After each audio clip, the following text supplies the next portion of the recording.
Saya Pak. Oke, Tegar. ya. Baik, mari bersama-sama kita mulai dengan umul kitab. Al-Hadiniyah Al-Fatihah. A'udzubillahi Bismillahirrahmanirrahim. Alhamdulillahirabbil alamin arrahmanir rahim.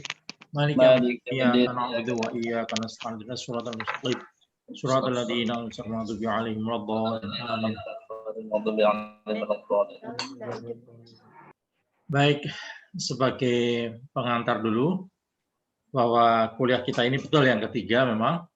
Yang kedua kemarin ada gangguan sedikit ya, beberapa sinyal terutama dari saya Jakarta ya. Iya, Prof. Yang kedua, tapi mohon dimaklumi kita juga beberapa hal melalui WA dan saya terbuka kalau ada pertanyaan melalui WA dengan beberapa file yang kami kirim gitu. Maka malam hari ini kita akan mendengar mulai kalau salah sudah ada 2 persiapan dari mahasiswa. Kemudian setelah itu nanti ada juga saya kenalkan buku saya yang tadinya saya kira sudah, ternyata belum. Meskipun itu buku umum ya, tapi salah satu gagasannya juga ada di dalamnya tentang pendidikan multikultural gitu. Tapi lebih ke umum ya, humanisme religius yang saya gagas itu, yang itu selalu saya share dengan semua mahasiswa kelas saya ya. Bahkan kelas S3 pun saya kenalkan buku itu gitu. Karena itu buku yang laris dan memang mahasiswa harus tahu gitu. Syukur mahasiswa baca karena yang bukan di kelas saya aja itu tidak kurang dari 3 perguruan tinggi ya. Ada 2 UIN sama Universitas Islam swasta satu itu tesisnya tuh membahas tentang buku saya itu. Jadi buku itu laris. Belum lagi ada skripsi, nggak kurang dari 5 skripsi juga membahas tentang buku saya itu ya, ditambah dengan wawancara. Maka saya kira itu menjadi gagasan penting, apalagi selaras dengan pendidikan multikultural sebagaimana kelas ini intinya ya. Oleh karena itu saya share dan harapan saya mahasiswa juga bisa akses buku secara utuh yang sebetulnya kita sudah mengirim ya, beberapa kopi ke pasca ya waktu itu untuk dibeli oleh mahasiswa gitu. Tapi itu semester lalu. Mudah-mudahan masih bisa memperoleh mahasiswa. Kalau memang kurang dan ternyata mahasiswa membutuhkan nanti bisa berhubungan dengan saya lagi ya. Kalau kurang. Jadi itu menu kita pada malam ini, kelas kita. Saya bagian akhir nanti akan share buku saya tentang intinya pendidikan humanisme religius ya, perspektif religius. Terus kemudian ada 2 mahasiswa yang kita pengen dengar dulu pada malam hari ini. Saya juga masih ingat tadi namanya diantaranya Frankie ya. Satu lagi Nanda itu siapa tadi ya? Yang sudah share bahannya baik. Jadi gitu. Tapi saya juga perlu ngasih pendahuluan. Mungkin karena ini masih mukaddimah ya. Saya kira mahasiswa juga udah tahu ya. Itu kan berangkatnya tentu kan dari RPS ya. Semua kuliah itu berangkatnya dari RPS, rancangan pembelajaran semester itu, yang kebetulan memang RPS-nya itu baru belum lama dibikin oleh tim pasca. Kalau tim YN Pontianak itu belum lama. Kemudian RPS itu juga baru saya minta belum lama juga. Kelas ini sudah mulai malah baru saya minta RPS-nya. Jadi saya belum bisa memberi belum bisa memperalat atau memperkaya gitu daripada RPS itu. Jadi daripada nanti repot di jalan kan, mending ya RPS yang ada itu biar jalan ya. Saya lebih tidak meralat ya RPS itu untuk semester ini. Jadi RPS-nya karena sudah jalan kelasnya gitu. Tapi saya lebih memberi pengayaan saja, pengayaan daripada pembelajaran yang sedang jalan gitu. Karena kan saya tidak ikut mendesain RPS-nya. Yang mendesain RPS adalah ada 3 atau 4 dosen gitu, yang salah satunya bersama dengan Pak Dr. Herman Shah ya.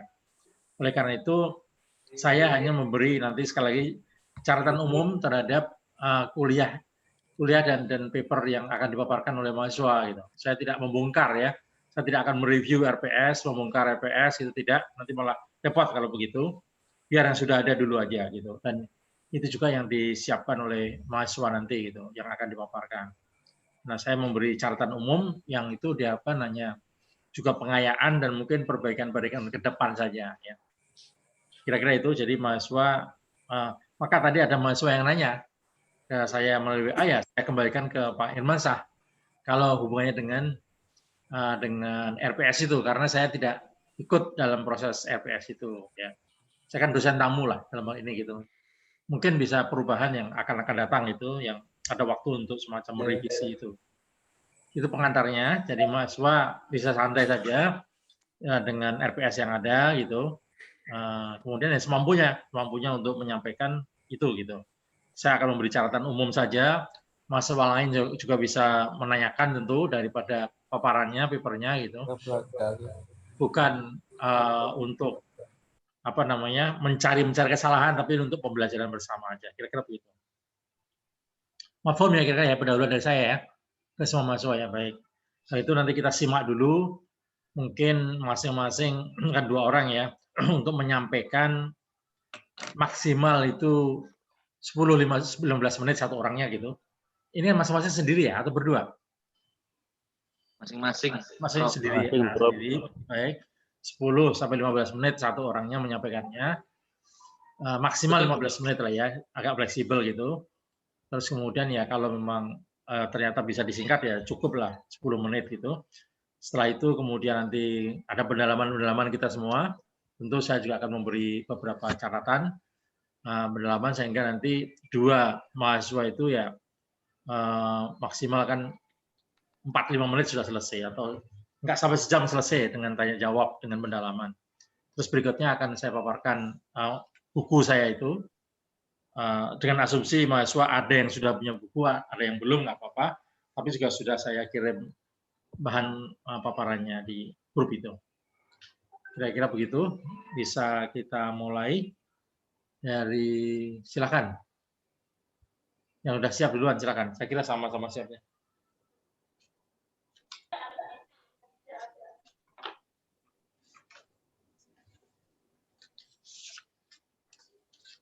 Siapa Bang Adit? Saya dulu kah? Ya. Langsung Bang, langsung aja. Saya kah? Iya. Itu sudah ada assalamualaikum bahasa Arabnya. Lanjut. Waalaikumsalam. Terus. Assalamualaikum warahmatullahi wabarakatuh. Waalaikumsalam, Franky. Oke, lanjut Bang Adit. Alhamdulillah yang saya hormati Bapak dosen Profesor Abdurrahman Mas'ud. Yang saya hormati pula kawan-kawan seperjuangan S2. Sebelum saya menyampaikan terkait dengan makalah yang saya buat, mohon maaf bila mana dalam penulisan serta penyampaian saya kurang berkenan, karena dalam waktu 2 minggu kemarin memang saya cari literasinya dari mulai Google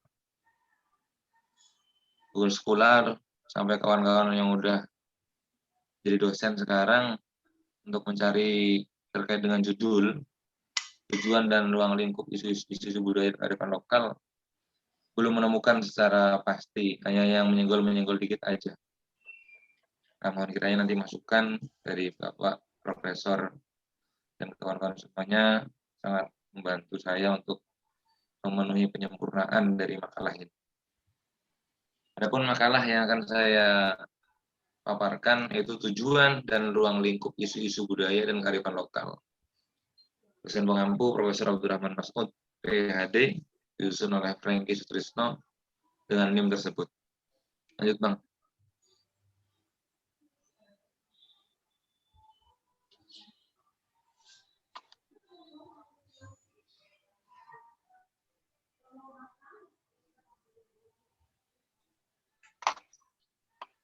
Pendahuluan, jadi karena kita bicara terkait dengan isu-isu budaya dan kearifan lokal, kita harus mengetahui apa itu budaya. Budaya adalah bentuk jamak dari kata budi dan daya yang berarti cinta, karsa dan rasa. Kata budaya sebenarnya berasal dari bahasa Sanskerta. Budaya yaitu petunjuk bentuk jamak dari budi yang berarti budi atau akal dalam bahasa Inggris.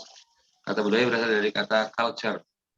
Dalam bahasa Belanda diistilahkan dengan kata kultur. Dalam bahasa Latin berasal dari kata kolera, berarti mengolah dan mengerjakan, menyuburkan dan mengembangkan tanah atau bertani. Kearifan lokal atau dikenal dengan local wisdom dapat dipahami sebagai gagasan setempat atau lokal yang bersifat bijaksana, penuh kearifan, bernilai baik, yang tertanam dan diikuti oleh anggota masyarakat. Adapun menurut Kraft, timbul hilang.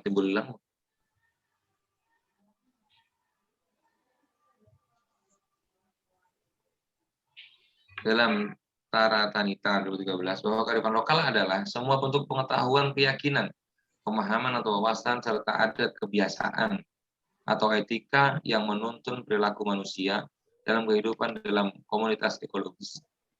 Jadi kearifan lokal juga merupakan pandangan dan pengetahuan tradisional yang menjadi acuan dalam berperilaku dan telah dipraktekkan secara turun-temurun untuk memenuhi kebutuhan dan tantangan dalam kehidupan suatu masyarakat. Selanjutnya,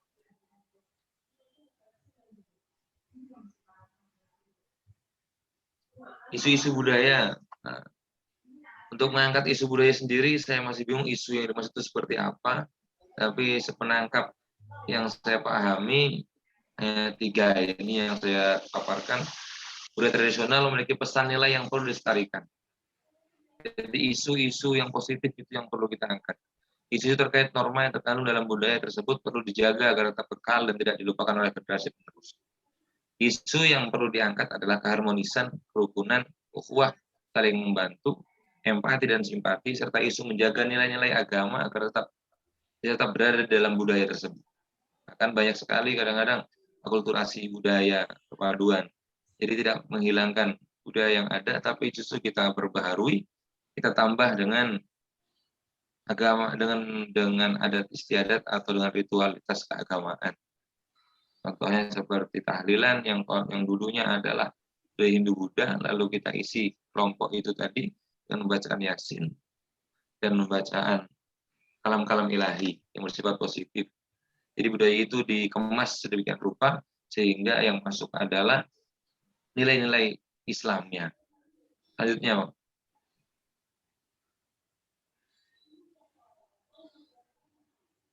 tujuan dan ruang lingkup budaya dan kearifan lokal.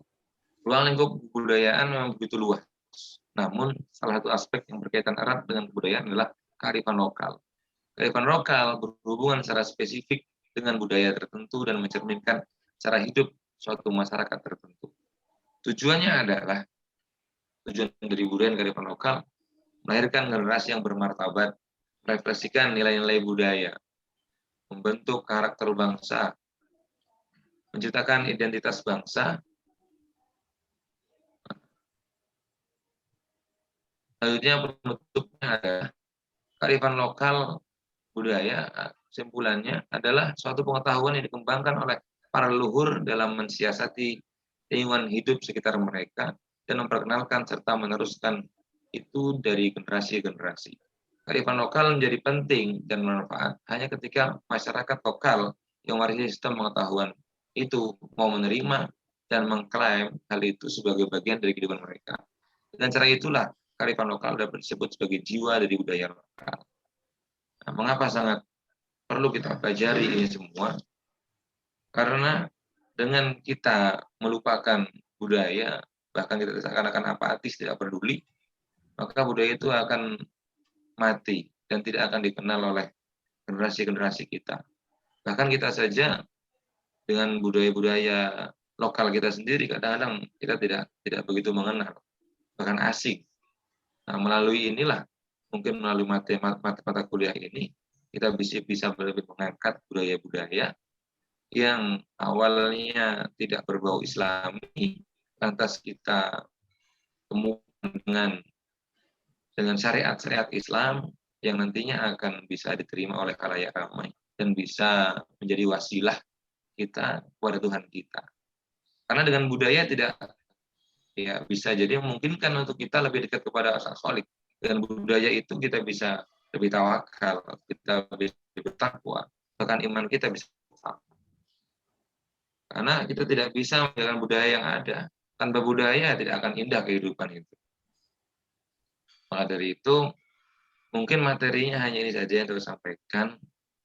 Mungkin lebih banyak kurangnya, karena memang kefanaan saya, kedoifan saya dalam mencari referensi, dalam mencari sumber, kurang begitu aktual dan kurang begitu mana.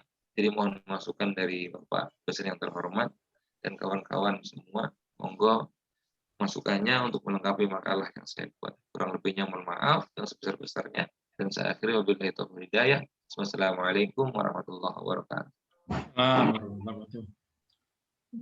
Karena waktunya cukup ya, saya kira bisa langsung ke paper yang kedua dulu kita mendengar gitu ya. Silakan sebelum kita lanjut beberapa interaktif. Ya, Anda. Halo, Mas. Silakan Anda. Kedengaran suara saya nih. Jelas, bagus. Assalamualaikum warahmatullahi wabarakatuh. Waalaikumsalam. Yang saya hormati dosen pengampu Profesor Muhammad Mas'ud dan Bapak Hermansyah. Adapun yang saya angkat dari makalah tersebut yaitu terkaitnya etos, pandangan dunia, dan analisis atas simbol-simbol. Lanjut Bang Adit.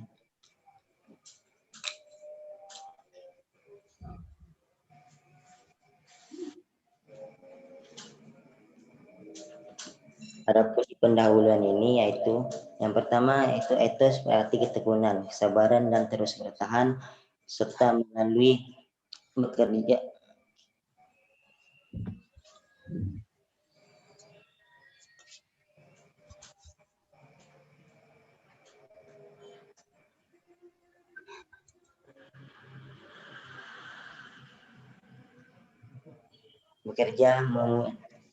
saya ulangi lagi ya, yaitu etos berarti ketekunan, kesabaran dan terus bertahan serta memulai yang dari sederhana, sabar dan fokus.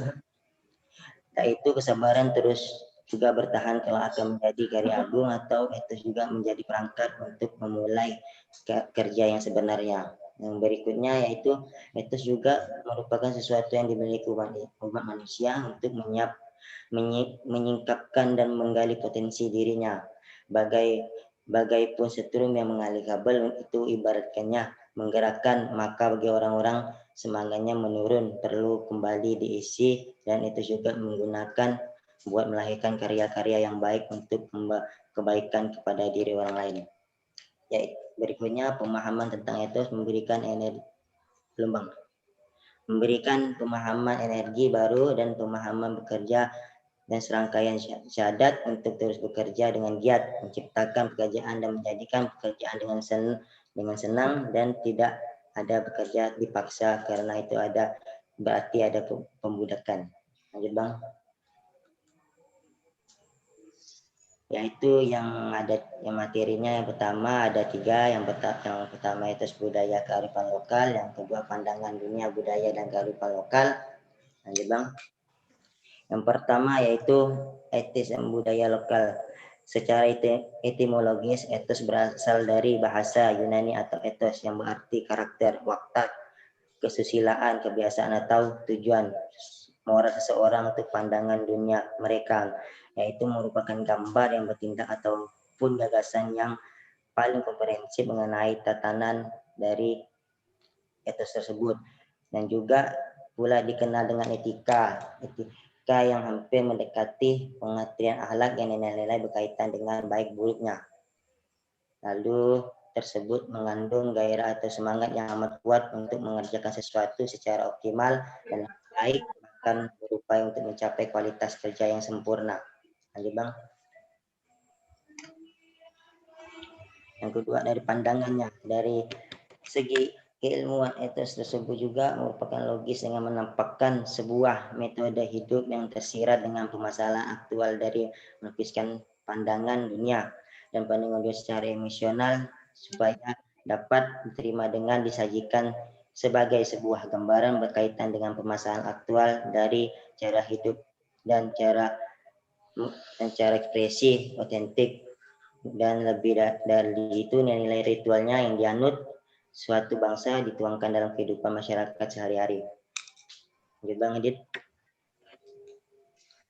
Yang berikutnya analisis atas simbol-simbol budaya kearifan lokal, yaitu simbol adalah sebuah objek yang mempunyai makna dengan realitas kehidupan manusia, sehingga makna tersebut tidak langsung diberikan oleh manusia sendiri, dan juga membentuk suatu pola religius, yaitu serangkaian simbol sakral yang terjalin menjadi sebuah keseluruhan tertentu yang teralur dengan simbol-simbol yang dipandang oleh masyarakat sebagai suatu yang sangat sakral, bervariasi akan tetap menjadi nilai-nilai positif terhadap nilai-nilai masyarakat tersebut. Berikutnya, Bang.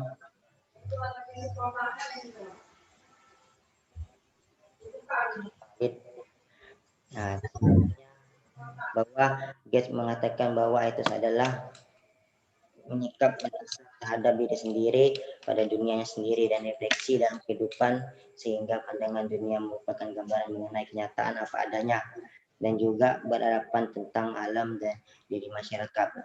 Kepercayaan itu juga berhadapan dan saling meneguhkan satu sama lain, dan simbol juga memiliki makna dengan tidak langsung diberikannya oleh manusia sendiri dan membentuk pola religius, serangkaian simbol sakral yang dibuat yang tersirat dengan permasalahan aktual dan melukiskan yang pandangan tersebut, dan juga sebagai gambaran berkaitan dengan masyarakat dari cara hidup dan merupakan suatu ekspresi yang tetik dari nilai-nilai yang dianut suatu bangsa ke dalam kehidupan masyarakat sehari-hari. Mungkin yang dapat saya sampaikan, mohon maaf dan kurang lebihnya dari makalah saya ini, dan saya mohon masukannya dari Pak Prof dan kawan-kawan tentang makalah saya ini. Baik, assalamualaikum warahmatullahi wabarakatuh. Mungkin supaya kita semua ada gambaran yang lebih utuh ya, karena waktunya masih agak cukup, bisa ditunjukkan lagi karena saya yakin semuanya juga belum sempat membaca papernya. Papernya bukan untuk ditayangkan, tapi paling nggak ditunjukkan. Papernya seperti ini. Saya juga tadi membaca secara umum itu. Papernya kan baru dikirim sore tadi ya, atau siang tadi. Paper 2 itu masing-masing. Bisa nggak coba sekarang ditunjukkan pada kita semua? Paper kami seperti ini gitu loh isinya gitu kan. Pendahuluannya ini tidak harus dibacakan, tapi ditayangkan di paparan ini kayak tadi ya. Kalau tadi kan sampai dipaparkan, sampai dibacakan, disampaikan ya. Ini nggak usah. Saya minta paper itu supaya kita semua melihat. Paper saya itu kayak gini loh, kira-kira judulnya begini, pendahuluan isinya ini, terus pembahasannya ini, kesimpulannya ini gitu. Kan ada di sebuah paper itu kan ada kan. Saya sudah lihat secara umum gitu, tapi biar semuanya lihat. Gitu. Silakan. Dimulai dari yang pertama tadi Franky, terus kemudian Anda. Ditunjukkan di apa tadi namanya? Share screen ya, share screen. Silakan di share screen aja. Bukan untuk dipaparkan, bukan, tapi dilihatkan. Sebentar. Boleh yang terakhir tuh Bang Adit ke saya. Seperti ini betul, seperti ini. Oke. Tunjukin halaman-halamannya ini gitu paling enggak ya. Nggak harus ditayangkan, nggak harus dipaparkan. Ini betul nomor 1 ini halaman. Saya bantu deh. Terus berikutnya, halaman berikutnya ini nampak kata pengantar ya. Jadi judulnya intinya apa tadi judulnya? Kearifan lokal apa tadi? Judulnya awal tadi. Kita lupa yang pertama, judul utamanya adalah isu-isu budaya dan kearifan lokal. Oke. Ini diambil dari RPS ya, kata kunci itu ya. Tujuan dan ruang lingkup isu-isu budaya dan kearifan lokal. Oh, ada tujuannya. Tujuan. Oke. Judulnya gitu ya. Tujuan. Oke. Terus next. Dikit-dikit ke bawah. Kata pengantar pertama. Lanjut kata pengantar. Daftar isi. Terus kata pengantar, daftar isi, pendahuluan ya. Pendahuluan, pembahasan, penutup. Oke.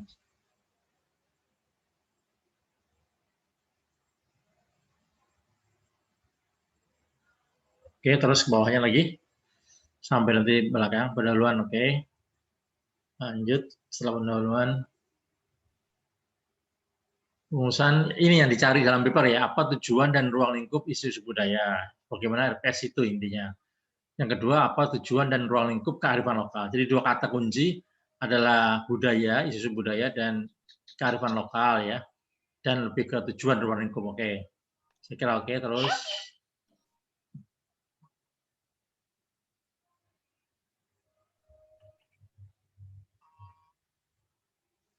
pendahuluan pembahasan langsung ya bab 2. Bab 2 terus ya bawah terus itu halaman 5. Pengertian budaya ya.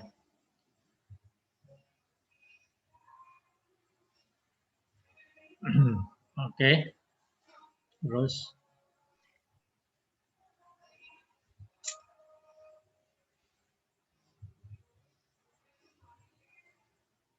ini kelihatannya ya, lebih lengkap ini daripada yang saya terima ya. Kelihatannya. Papernya. Rangki. Lengkap ini atau sama, Prof. Sama ya? Tadi yang saya terima kayaknya Sama, Prof. Oh, sama ya. Oke, so, Cuman agak rapi yang ini gitu. Agak rapi yang ini. Formatnya aja ya, formatnya ya. Baik, tadi saya lihat memang belum. Terus ini sudah lebih lengkap. Oke, terus sisi budaya lokal.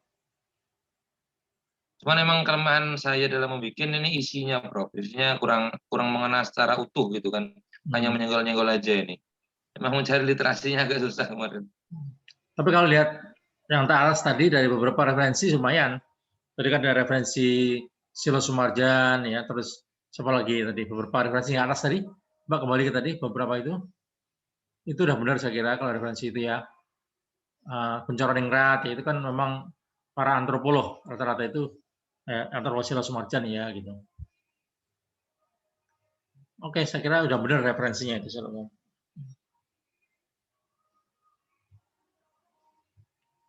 Lanjut. Ya, sambil diputar gini juga saya bisa komentar-komentar pendahuluan, diantaranya memang yang betul tadi sistematikanya, ini kan sebuah paper singkat ya. Ada di situ tuliskan ada 13 halaman lah ya, memang seperti itulah. Saya kira paper ya menurut saya 10-15 halaman lah ya untuk mahasiswa gitu. Kalau terpaksa lebih panjang ya nggak lebih dari 20 halaman gitu ya untuk mahasiswa. Nah, oleh karena papernya memang paper yang tidak panjang seperti skripsi atau tesis gitu ya, maka nggak ada bab, nggak ada istilah bab. Ini kan ada bab nih. Kedua paper ini untuk ke depan nanti jangan menggunakan istilah bab. Bab kalau bab nanti ada babinya ya. Bab 1 menjadi babi kan. Bab 1 babi, bab 2 itu. Nah, bab itu kalau nulisnya panjang lah ya, di atas 50 halaman, di atas apalagi 100 itu kan ada bab gitu loh. Kalau enggak gimana? Ya, ini cukup dengan Romawi saja. Bab 1 tulis Romawi 1 ya. Bab 2 Romawi 2 gitu. Itu di antaranya yang teknis ya. Iya, Bro. Nah, itu teknis ke depan, terus demikian juga masalah teknis itu penting karena ilmiah akademis itu dimulai hal yang teknis-teknis dulu. Catatan kakinya jelas atau kalau catatan kaki, catatan perut juga bisa di tengah gitu, istilahnya catatan perut atau in note ya istilahnya. Kalau catatan kaki bisa panjang uraiannya di bawah itu langsung gitu ya. Itu harus konsisten semuanya gitu. Kemudian terus ini isinya masih. Tadi saya lihat juga belum sinkron ya antara pendahuluan, pembahasan dengan kesimpulan gitu. Ini sudah papernya kan masih paper nih ya, masih paper terus.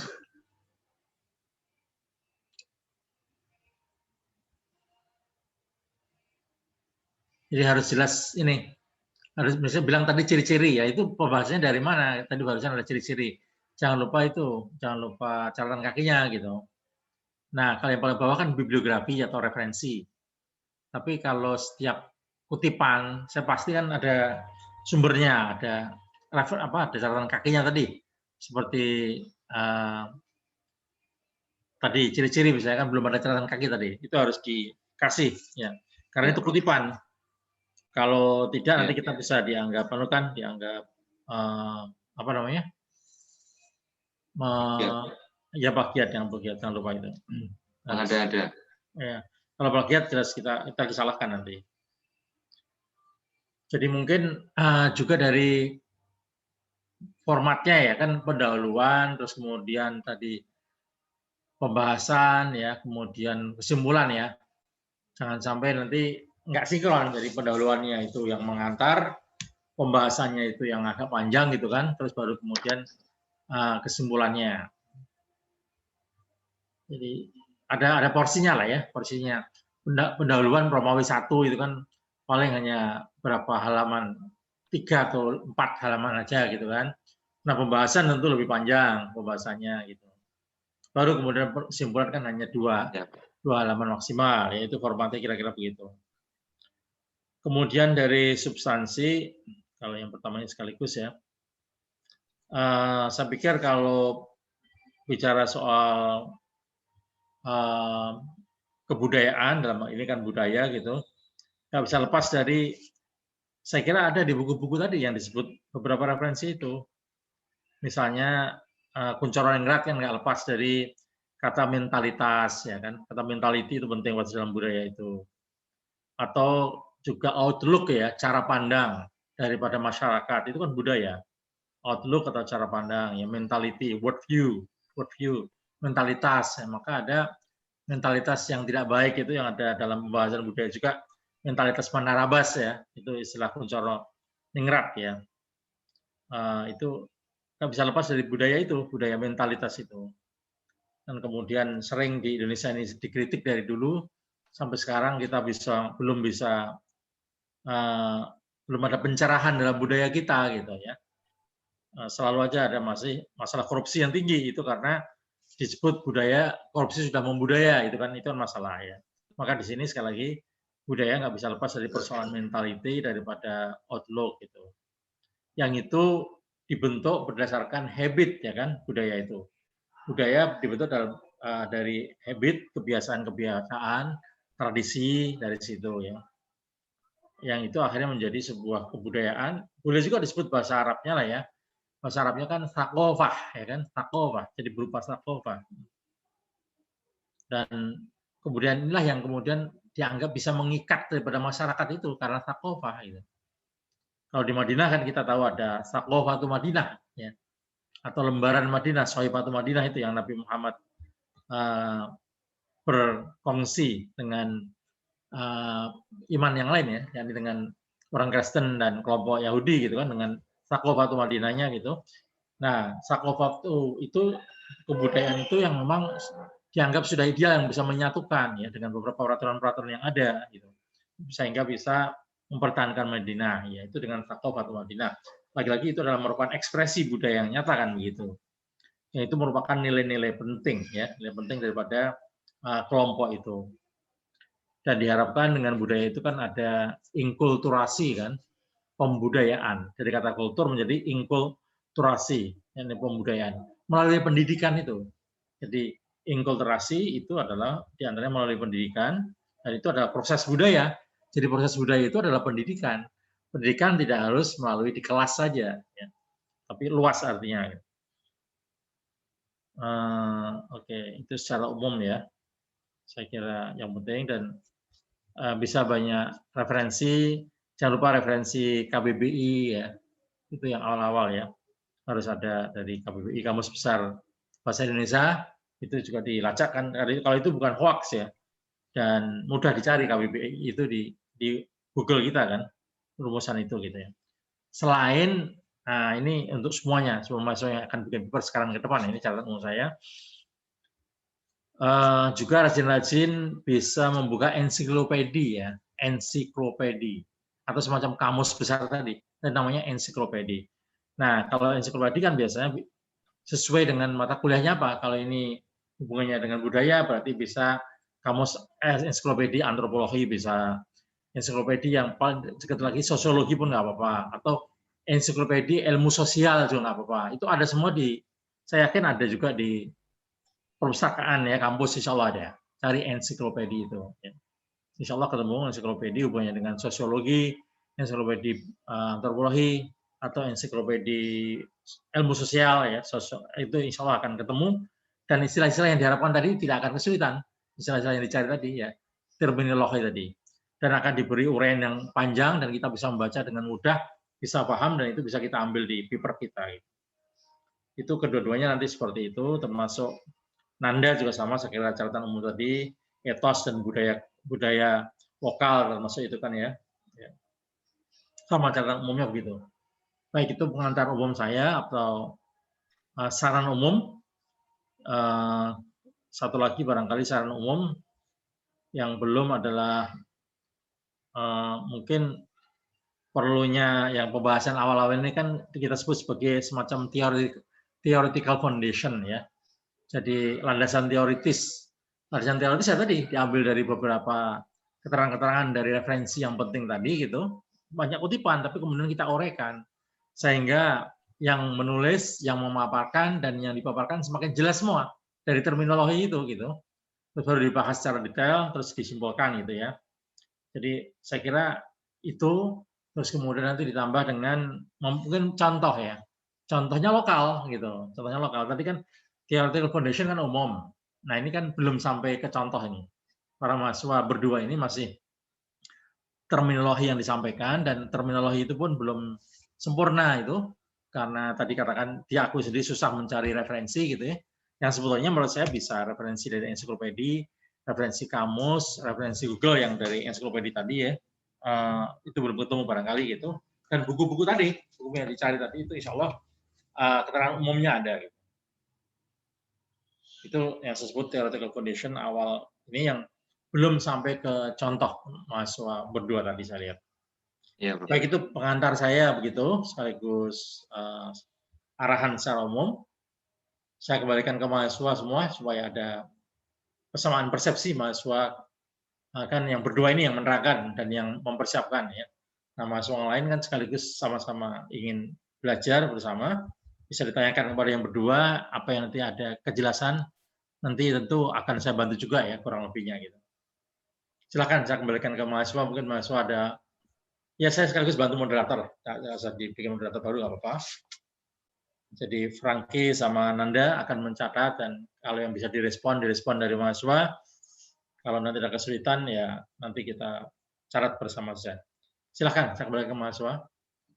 Bebas bertanya, bebas berdiskusi. Dan juga boleh beda pendapat. Dengan saya pun boleh beda pendapat tentu. Karena kita ini kan akademis ya. Akademis tuh kita bisa beda pendapat untuk mencari kejelasan ya. Kita bukan rapat. Semua saya kira sudah tahu bedanya rapat dengan diskusi. Kalau rapat itu adalah mencari persamaan ya untuk kemudian dilaksanakan bersama-sama.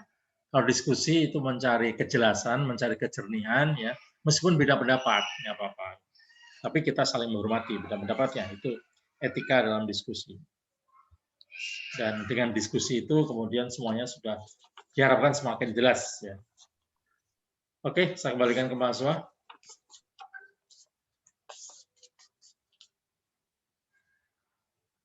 Ada yang menanyakan pada Franky atau pada Nanda, silakan. Baik, Assalamualaikum, Prof. Waalaikumsalam, Pak Ajat. Terima kasih, Prof, waktunya. Al-Mukarram, Profesor, Dr. Saya belum tahu ini loh, sebenarnya komtingnya kelas ini siapa ya? Komtingnya? Ketua kelasnya saya, Dr. Oh, oke, Ajat ya, oke, baik. Ya, baik. Terima kasih atas waktunya, Prof. Kawan-kawan yang saya hormati. Menarik yang disampaikan oleh dua teman kita tadi, Ustaz Franky maupun Bang Sapitri Ananda. Dan mungkin ingin masuk ke Bang Sapitri Ananda tadi bahwa yang disampaikan oleh abang kita ini tentang etos budaya dan seterusnya.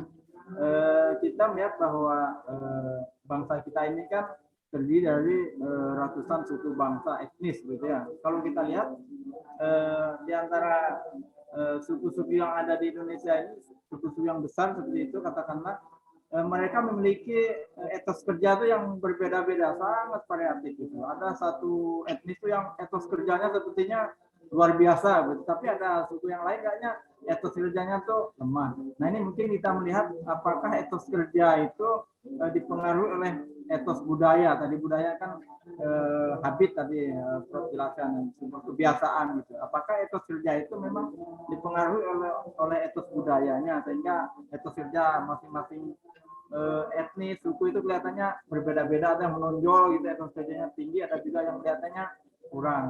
Saya kira mungkin itu Prof sementara yang bisa saya sampaikan, mungkin bisa diperkaya oleh Bang Sapitri Ananda, mudah-mudahan disempurnakan juga oleh Profesor. Demikian. Ya. Assalamualaikum warahmatullahi wabarakatuh. Waalaikumsalam. Pertanyaan yang bagus, saya kira silakan direspon.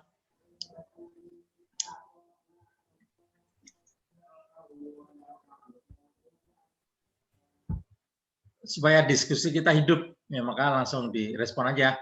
Karena kadang kan dicatat dulu gitu, nah, dicatat dulu nanti agak lama lupa, kalau kita lupa kalau catat. Langsung direspon silakan. Baik. Makasih Bang Ajat.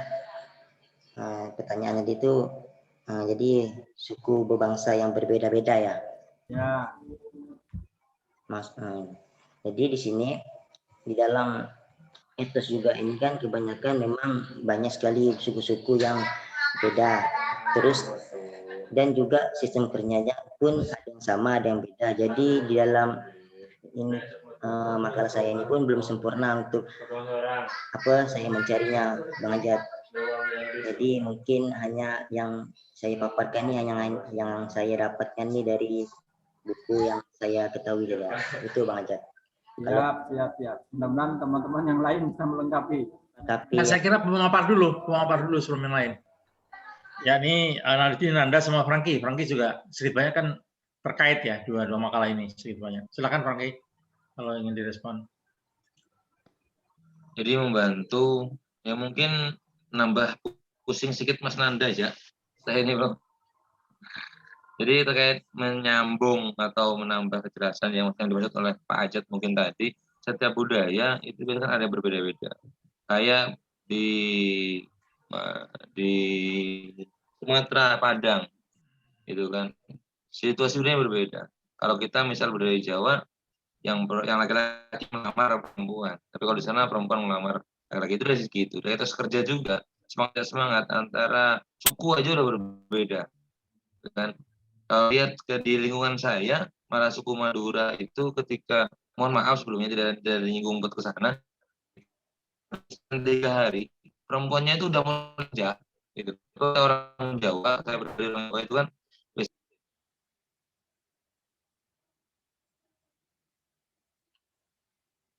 Terputus ya mungkin koneksinya.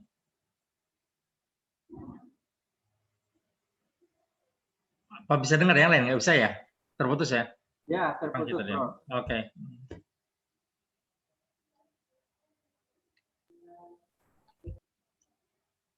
Ya, nggak apa-apa.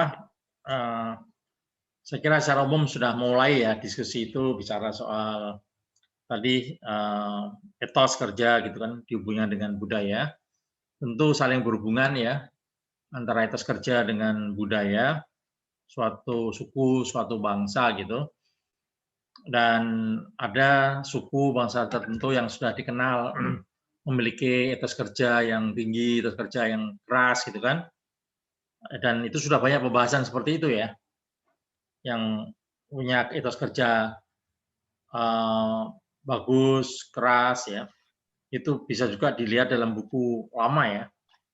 Misalnya buku Asian Drama, saya ingat itu ya. Buku Asian Drama itu ada istilah yang, dan kebetulan sampai sekarang kita lihat negara-negaranya itu maju ya. Yang punya etos kerja tinggi, di dalam buku itu disebut gitu. Itu padahal buku sebelum tahun 2000 loh ya. Waktu saya S1, Asian Drama itu sudah disebutkan ciri-ciri yang namanya tough state, negara-negara ya yang tough itu TUUGH gitu ya, yang mempunyai sekali lagi etos kerja yang kuat, yang tinggi. Disebutkan di situ diantaranya ya, kalau di Asia ini adalah sama seperti sekarang yang masih leading, masih maju ya Jepang, ya. Disebut Jepang, terus kemudian Korea Selatan itu disebutkan tough state gitu. Singapura udah masuk juga, Singapura itu. Nah, sementara Indonesia tidak termasuk di situ, tidak termasuk tough state ya. Sebaliknya itu tough-nya diganti SOFT, soft. Jadi soft state ya. Tolong jangan salah dengar menjadi soft tech, bukan ya. Soft starter ya. Soft starter itu soft state ya. Nah, itu termasuk Indonesia seperti itu ya. Jadi negara yang beda, kualitas kerjanya juga memang beda, dan kan kita sudah menyadari itu, sehingga kita juga perlu pembelajaran baru untuk membentuk bagaimana supaya etos kerjanya menjadi lebih baik ya. Meskipun juga kita ini istilahnya ya, tadi kan sudah ada referensinya jelas, dan tentu kita antar bangsa juga saling, bahasa Jawanya sawang sinawang, saling melihat gitu ya. Kita tahu kita kurang ini, bahkan masih beberapa kekurangan ya. Yang maju pun ternyata juga begitu melihatnya ya. Dan tidak selamanya yang mereka alami, mereka rasakan itu seperti yang kita pandang gitu. Sebagai contoh misalnya Jepang, ya contoh ya. Jepang itu kan negara yang sangat maju, udah tahu dari dulu sampai sekarang. Dan kita tahu setelah Perang Dunia Kedua, mereka itu hancur tapi bisa bangun lagi seperti sekarang kan ya. Itu juga proses yang demikian complicated ya. Dan kebetulan putri kami kuliahnya di sana, sehingga sedikit banyak kita tahu. Dan kebetulan juga waktu saya kuliah di Amerika, roommate ya, kawan kamar saya itu orang Jepang, sehingga ya tiap hari tahu, dialog segala macam tahu dengan orang Jepang itu. Kawan kuliah, tapi kebetulan meskipun itu hanya 2 bulan kami roommate ya, karena kami hanya kuliah sementara itu. Belum kuliah yang betul, ceritanya begitu. Tapi paling enggak kita tahu diskusi gitu. Nah, yang saya heran, saya kira Anda juga akan heran juga, itu tatkala cara melihat saya orang Jepang yang kerja keras gitu ya, kita sampaikan pada dia gitu, semacam sanjungan kan. Kita kan kenal kawan baru satu rumah gitu, maka kita sanjung tentang Jepang yang punya budaya yang bagus gitu ya. Kerja keras segala macam itu kita sampaikan. Nah, ternyata juga kurang berkenan ya. Ya. Kami tidak seperti itu, malah kok itu aneh juga pandangannya. Kami tidak kerja keras kayak begitu, kami merasa biasa-biasa saja gitu, malah itu ya. Apalagi kalau ada istilah kerja keras kayak kuda gitu kan, karena ada istilah begitu malah nggak suka ya istilah gitu. Padahal bagi kita kerja keras itu ya suatu hal yang sangat mulia ya, sesuai dengan ajaran agama ya, dan budaya yang sangat baik ya. Tapi tidak selamanya orang Jepang juga suka disebut seperti itu. Tapi kenyataannya memang sekali lagi mereka punya kerja keras yang luar biasa, dan saya kira itu berangkat dari pendidikannya ya. Jangan lupa itu, pendidikan selalu mempunyai peran besar terhadap etos kerja ini gitu ya. Pendidikan menjadi sangat penting ya. Nah, inilah perannya para guru, para dosen ya. Itu melalui pembentukan cara pandang ya. Misalnya mungkin Anda pernah dengar juga setelah Perang Dunia Kedua gitu, Kaisar Jepang itu kan, Jepang udah hancur lebur seperti itu ya, Hiroshima itu. Itu pertanyaan kaisar pertama, mungkin pernah dengar, adalah bukan yang masih hidup dan masih survive, ada berapa jenderalnya gitu ya. Kalau perang kan jenderal ditanyakan ya. Ya ditanyakan bukan jenderalnya, tapi yang ditanyakan oleh kaisar, masih ada berapa guru yang hidup. Ya, masih ada berapa guru yang hidup. Nah, jadi ternyata mereka bangsa maju itu sangat memperhatikan pendidikan. Sampai dalam keadaan hancur seperti itu, yang ditanyakan adalah guru ya. Kalau kita guru dan dosen tentunya itu punya makna sentral dalam membentuk ya, dalam membentuk cara pandang masyarakat bangsa itu.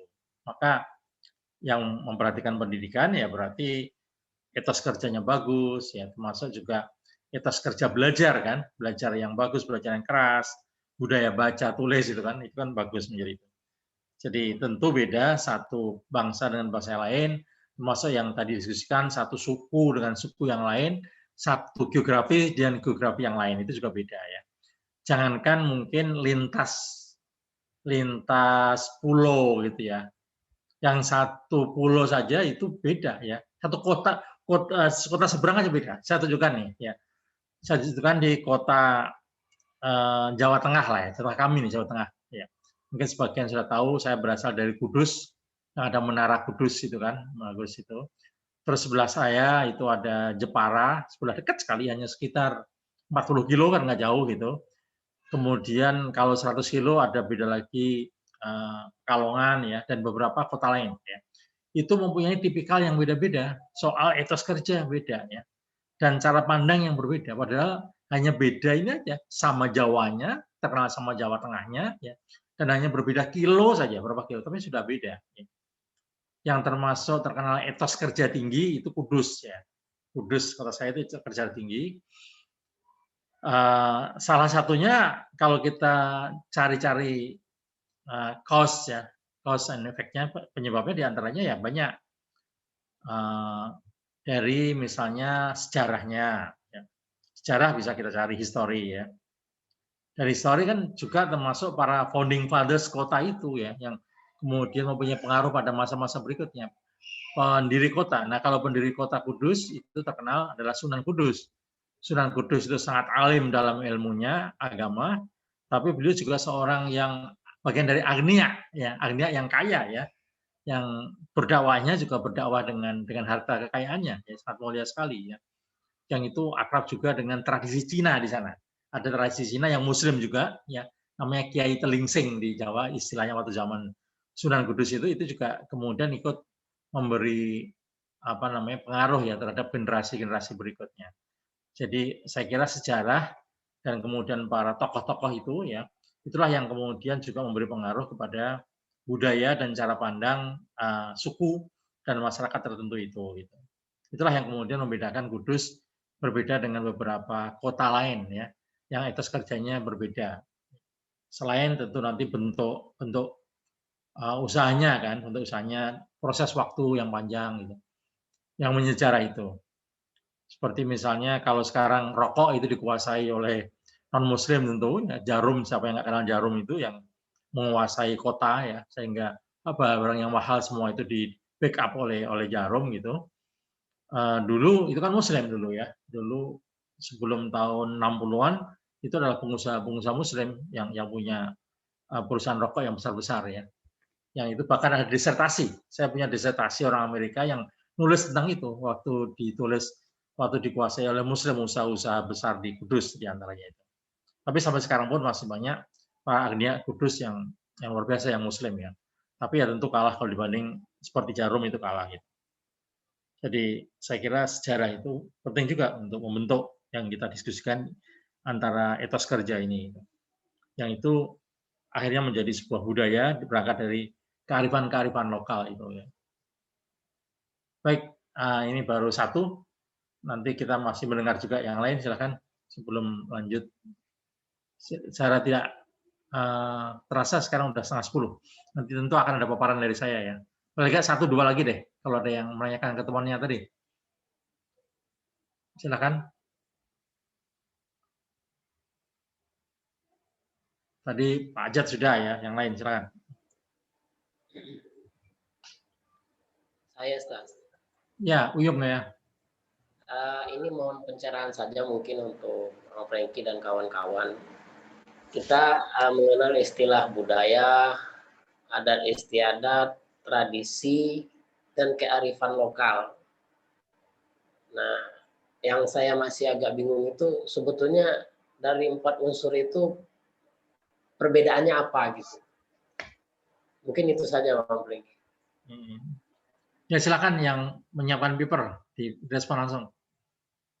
Kan memang berangkat dari yang disebut tadi ya, landasan teoritis, istilah-istilah ini penting, dari istilah dulu itu dulu sebelum pembahasan secara umum dan contoh-contoh ya.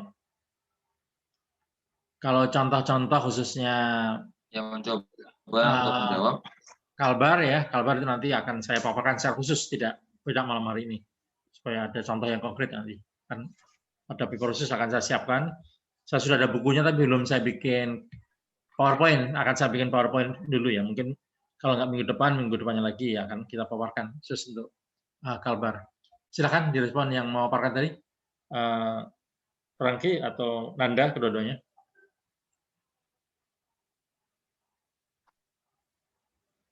Franky, silakan Franky.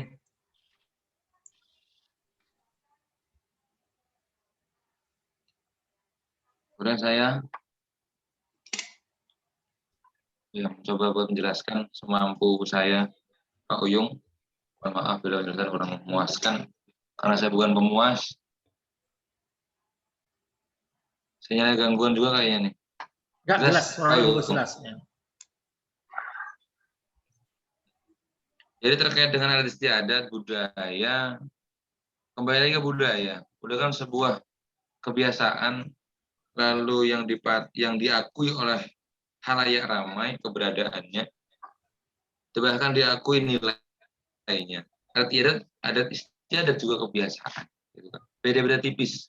Lalu dengan kearifan lokal, di situ dengan kearifan lokal diangkatlah budaya tadi dan adat istiadat tadi menjadi satu kebanggaan bangsa kita atau satu kebanggaan daerah kita, sehingga itu nanti akan kita jual, akan kita promosikan bahwasanya kita di sini punya seperti ini loh. Nah itu nanti dengan kearifan lokal tadi itu, maka budaya dengan kearifan lokal udah kita buat, nanti insya Allah budaya itu akan punya hak paten. Jadi seperti itu. Jadi ada kemiripan-kemiripan kayak seperti dengan akhlak, dengan moral dan lain-lain itu. Jadi ada kemiripan sedikit. Yang intinya adalah sebuah kebiasaan. Kalau persamaannya sih tidak salah seperti itu. Kalau perbedaannya, karena tidak ada perbedaan yang sangat signifikan. Nah, jadi suatu kesepakatan di daerah tertentu yang diakui oleh halayak ramai, bahkan diakui keberadaannya turun-temurun, disepakati seperti itu sebuah adat istiadat dan budaya. Mungkin itu aja Pak Uyung dapat saya sampaikan. Maaf sinyalnya agak putus-putus ini. Nggak apa, bagus suaranya terang kok. Tambahan dari ini, dari siapa tadi? Presenter yang kedua, Nanda ya, Nanda silakan. Gambarnya nggak gerak-gerak masalahnya Prof. Oh ya, berarti ada Gambarnya masalah ya, diem Nanda semua ya? ini. Ada masalah ya, Nanda. Sinyalnya putus kayak. Oke, kelihatan. Baik. Itu kedengeran, silakan Nanda. Halo. Dari Pak Uyung tadi, itu perbedaannya. Kalau menurut saya sih ya yang dikatakan Bang Prengki juga saya setuju, yang sepakat, karena memang budaya itu kan memang banyak sekali kebiasaannya langsung, lalu ya kerjanya kan juga berbeda-beda gitu, maka jadi disitulah yang membedakannya itu Bang.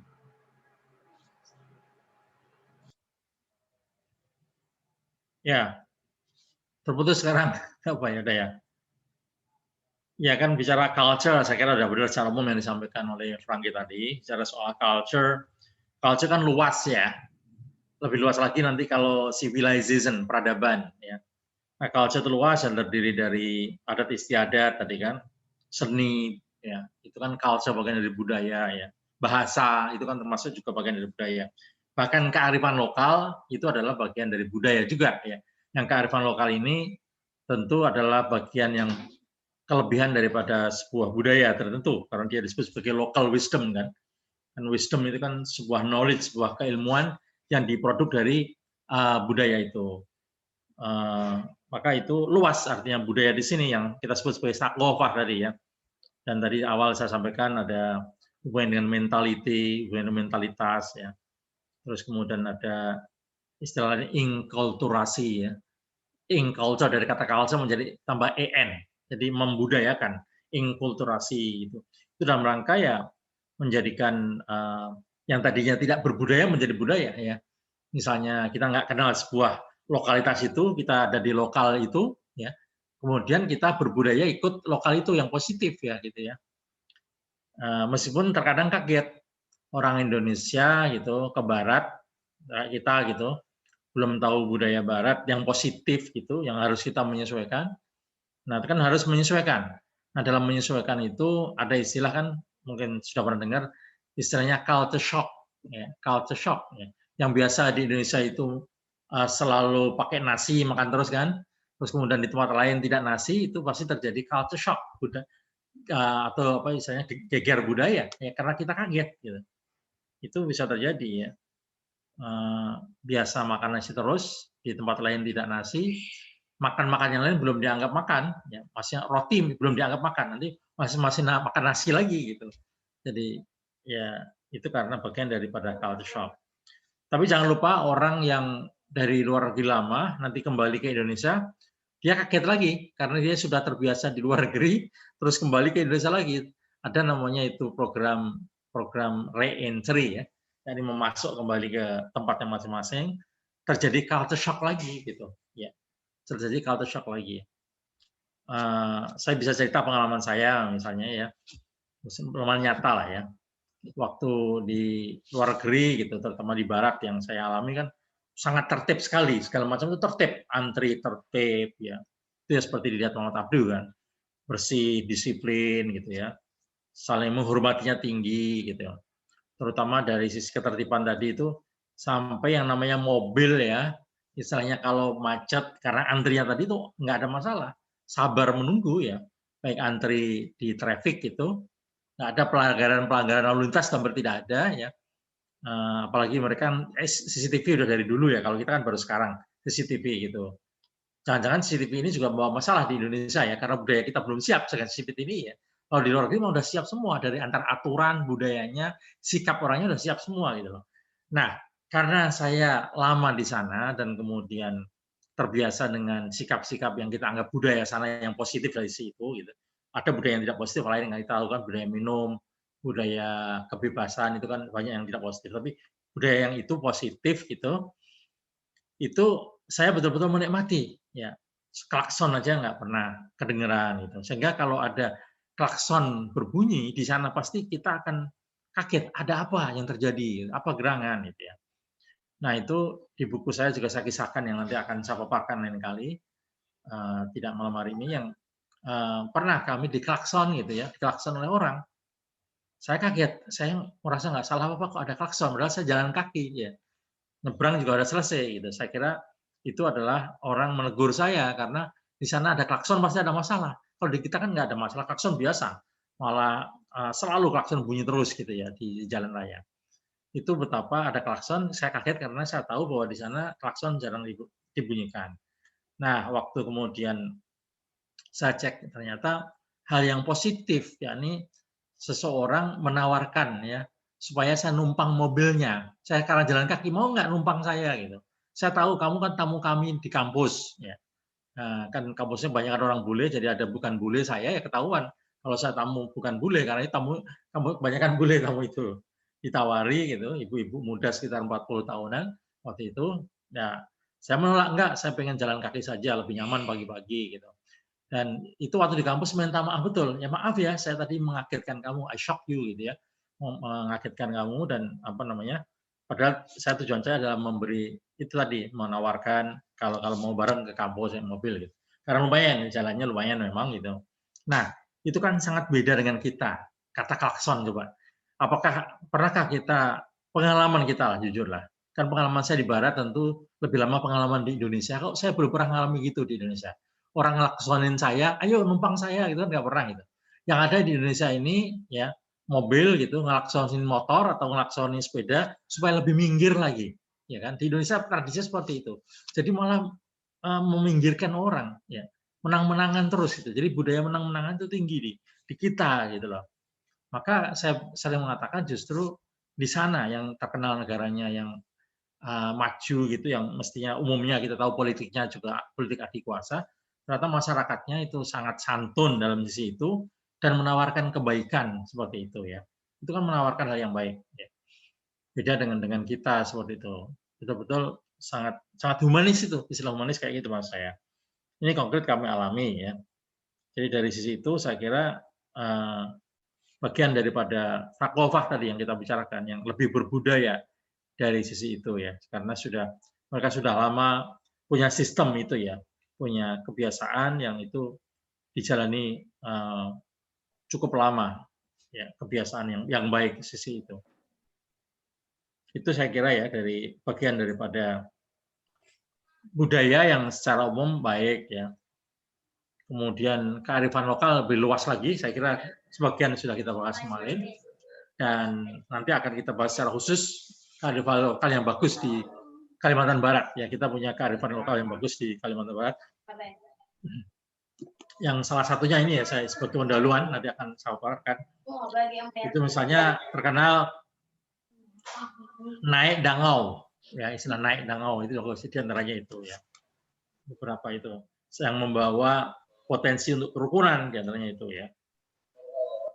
Nah, oke, nanti kita diskusikan lain kali. Baik. Saya kira cukup untuk malam hari ini. Yang dua, boleh supaya seimbang. Setuju? Karena perempuan terutama. Ya, silakan terakhir sementara ini. Terima kasih. Ya, terima kasih Prof. Yang kami hormati Bapak dosen, kebetulan hadir juga Bapak Hirmansyah, Bapak Abdurrahman dan juga teman-teman sekalian. Langsung pada terima kasih waktunya dan langsung pada pertanyaan saya. Yang pertama berkaitan dengan budaya. Jadi sering saya mendengar bahwa budaya yang tentunya budaya yang baik itu perlu kita lestarikan gitu ya, atau kita pertahankan. Jadi yang ingin saya tanyakan di sini, budaya-budaya atau yang kearifan lokal itu kan sekarang kalau saya melihat itu ada beberapa yang memang kita dihadapkan dengan tantangan zaman gitu. Jadi mungkin budaya-budaya ini akan berbenturan dengan budaya-budaya yang mungkin ada di luar dunia kita, yang mungkin ada di luar Indonesia gitu. Jadi bagaimanakah untuk mensikapi, melestarikan tentang budaya ini yang dihadapkan dengan budaya-budaya yang ini mungkin ini menjadi tantangan bagi kelestarian budaya kita sendiri. Kemudian yang kedua, tadi juga makalah Bang Franky itu tentang isu-isu budaya gitu ya. Jadi saya di sini maaf mungkin saya kurang paham gitu ya. Mungkin bisa dijelaskan kembali maksud isu-isu budaya dan kearifan lokal itu seperti apa contohnya? Kalau saya membaca gitu ya dari apa yang saya peroleh dari membaca itu isu-isu budaya itu ketika pilpres gitu ya itu ada 3 yang diangkat gitu. Jadi di situ ada isu budaya tentang intoleransi, kemudian dan ini mungkin sangat ini ya yang ada di Indonesia gitu ya. Mungkin isu ini memang luar biasa gitu. Kemudian ada isu-isu tentang apa ya penggusuran hak hidup rakyat misalnya dengan adanya infrastruktur itu ternyata merugikan rakyat atau bahkan menguntungkan rakyat gitu. Nah itu diantaranya. Kemudian ada lagi tentang ya isu pelestarian budaya itu sendiri. Jadi di sini mohon mungkin bisa dijelaskan lebih mendalam. Kemudian yang ketiga, Prof, mungkin di luar makalah ya kalau boleh. Jadi kebetulan saya ini mendapat tugas membuat riset mini di Makul ini. Dan kebetulan saya ini mudik ke Jawa, insya Allah ya, untuk bulan ini. Pertanyaan saya adalah, apakah kalau saya punya kesempatan diberi waktu gitu, apakah boleh saya mengambil tentang kearifan lokal yang ada di Jawa gitu untuk diangkat bukan budaya bukan kearifan lokal Borneo tapi di Jawa gitu. Terima kasih Prof. Ya silakan yang mau memaparkan tadi untuk merespon. Saya kira pertanyaan terakhir ya karena saya ada materi yang harus saya paparkan malam hari ini. Silakan.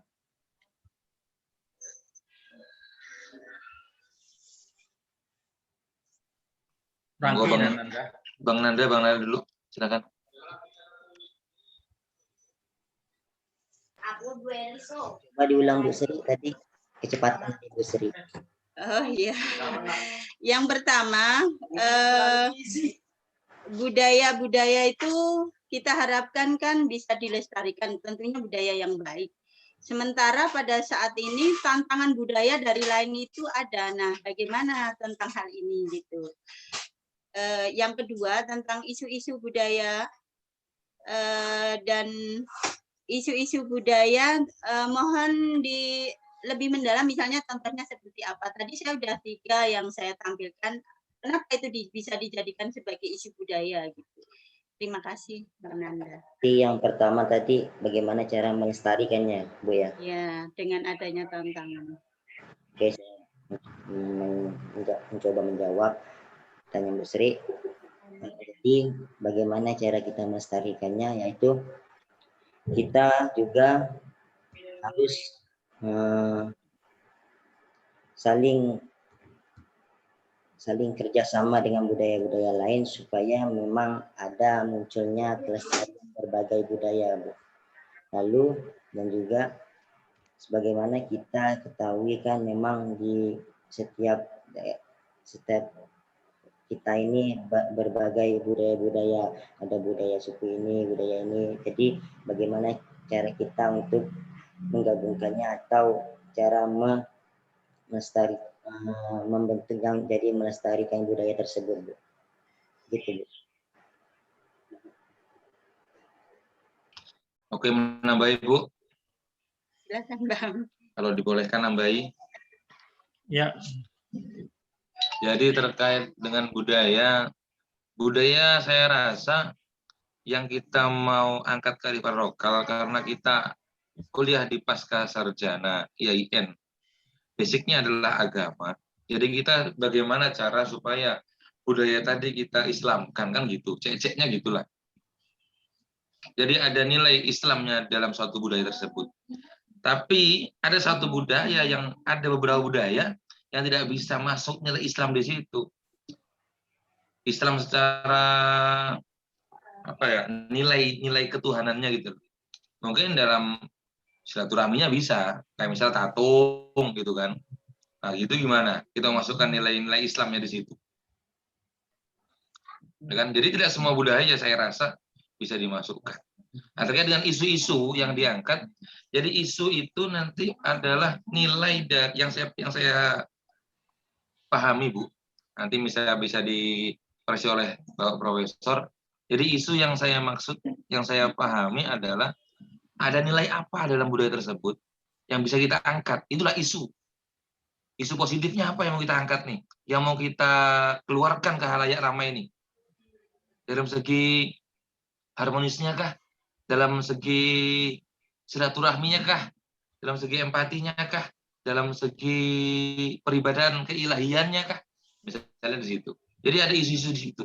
Nah, secara itu paham saya yang dimaksud dengan isu-isu budaya seperti itu, Bu. Tapi tidak tahu misal paham kawan-kawan yang lain isu-isu itu atau isu terkait yang lainnya saya kurang paham juga.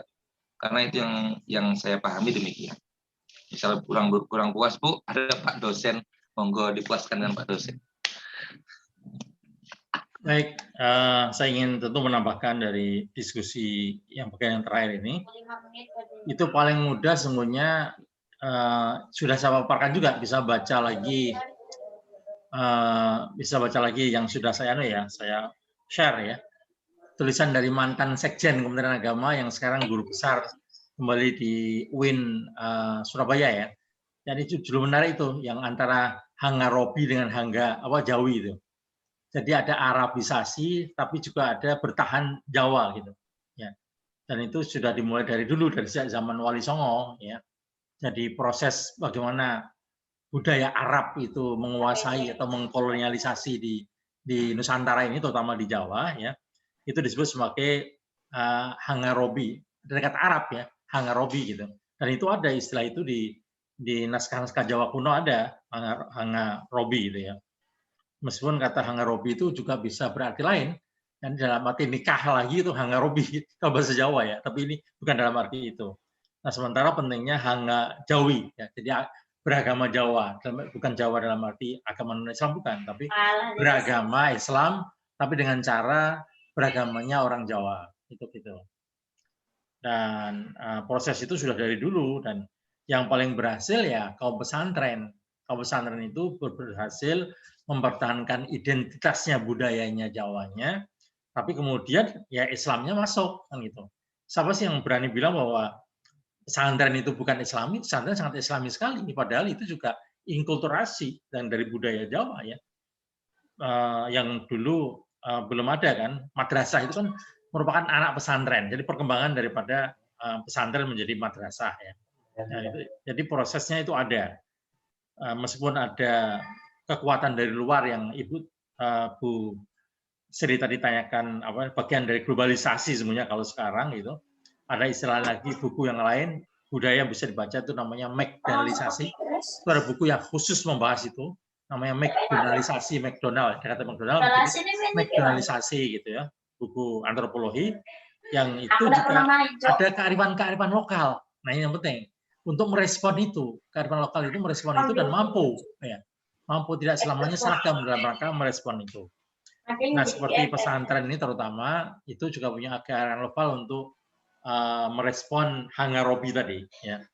Apalagi yang Hangarobinya itu kita rasakan yang terakhir ya sejak tahun 1924. Nah, ini sejak Arab Saudi dikuasai oleh Wahabi ya, itu malah lebih menghilangkan budaya lokal, sangat menghilangkan budaya lokal ya. Dan tidak hanya dirasakan oleh Indonesia saja, itu juga dirasakan oleh negara serumpun tetangga. Nah itu ada video bagus yang semuanya wajib nonton. Akan saya kirim. Ada video bagus betapa Arabisasi tadi itu mencemaskan ya budaya di Asia Tenggara ini ada studi kasus Indonesia dengan Malaysia. Nanti bisa dilihat dengan panjang ya, hanya sekitar 10 sampai 20 menit gitu. Nanti kami kirimkan videonya dari situ.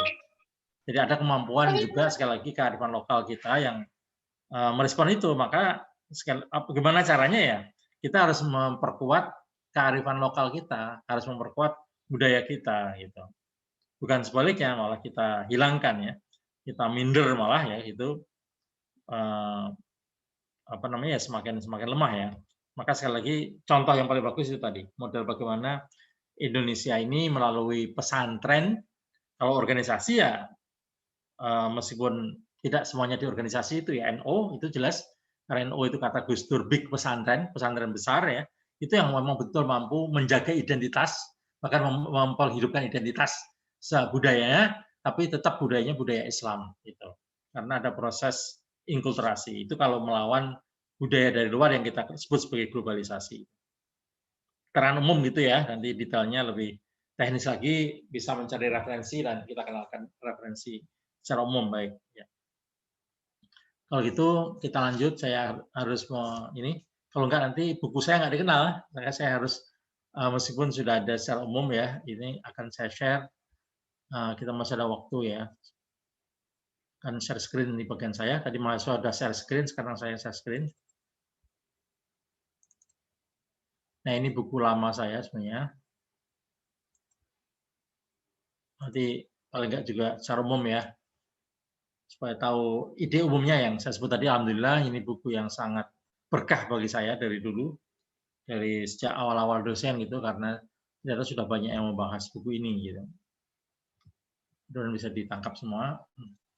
Yang baru terbit lagi menjadi buku paradigma pendidikan Islam humanis pada tahun kemarin ya, akhir tahun. Ada sedikit perubahan saja, tapi pada dasarnya sama. Buku ini tulis dengan cerita seperti berikut ini sejarahnya. Ada penelitian kecil-kecilan, kemudian saya kembangkan menjadi penelitian sampai ke luar negeri. Sampai dari tahun 98, saya pulang dari Amerika, terus pengen kembali ke Amerika lagi, mempersiapkan diri untuk menulis untuk profesor ya, tahun 2001, yang kemudian saya menjadi profesor tahun 2003. Itu berangkat dari menulis dan penelitian ini sebenarnya. Nah, ini yang dapat beasiswa dari luar negeri. Setelah saya pulang dari Amerika, masih dapat lagi untuk kembali ke Amerika nulis ini.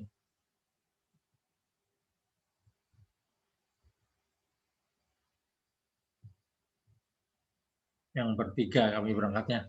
Sehingga anak dua kami yang lain, kami tinggal di Indonesia pada waktu itu. Yang alhamdulillah akhirnya 4 anak kami ya. Ini komentar dari Ron Zuckerberg, dan ini juga penting tadi diskusi soal budaya ya ini. Bicara soal nilai antropologi ya ini ya. Ini komentar daripada Profesor Ron ya. Saya kira layak untuk didengarkan. Bahwa apa yang saya lakukan ini intinya ya. Saya mencoba untuk keluar dari penyakit-penyakit dikotomik ya, yang selalu mendikotomikan, selalu mempolarisasi gitu kan. Ada orang yang selalu mempolarisasi antara dunia dengan akhirat, antara agama dengan ilmu umum, kan itu namanya polarisasi ya. Nah, saya mencoba cara berpikir yang keluar dari situ gitu. Nah, itu ternyata pola pikir seperti itu sama dengan pola pikir ahli antropologi ini, atau ahli budaya ya. Prof. Ron ini karena dia profesor antropologi yang kebetulan banyak meneliti tentang Islam di Indonesia ya. Maka dia bilang gitu, Rahman established, ini saya bacakan lengkap sebentar. Dia cara berpikir itu dia setuju, yang mengatakan Rahman establish a great model not only for Islam ya. Tidak hanya bikin model di dalam dunia Islam, tapi dan juga Islam di Indonesia, tapi kemudian model itu kata Prof. Ron ini, kata di antropologi ini adalah for all people in all places. Ini kata dia. Dan inilah cara anthropological perspektif sama, kalau pandangnya juga seperti itu. Kan memang banyak juga cara-cara berpikir Islam juga sama dengan cara berpikir orang Barat ya, kita sudah tahu seperti itu. The approach is taking success ini ya. Pendidikan seperti ini, pendekatan seperti ini berarti bahwa ada value, ada nilai besar. Nah, ini bicara soal nilai tadi, nilai budaya tadi ya. Value in different ways of life. Cara berpikir yang berbeda, cara hidup yang berbeda ya. Itu ada value yang penting. Apa value itu? Yang value itu sama dengan disiplin antropologi kata dia ya. Yakni which I think is of immense value to the entire world. Ya. Inilah nilai yang sangat penting kata dia, nilai antropologi yang penting seperti itu dan untuk seluruh kehidupan seluruh dunia, yakni yang saling menghormati itu ya, dan tidak selalu bermusuhan gitu, polarity, dikotomi seperti tadi itu. Jadi kita bisa belajar dari siapa saja. Ini begitu ya, different ways of life, different ways of thinking itu ya.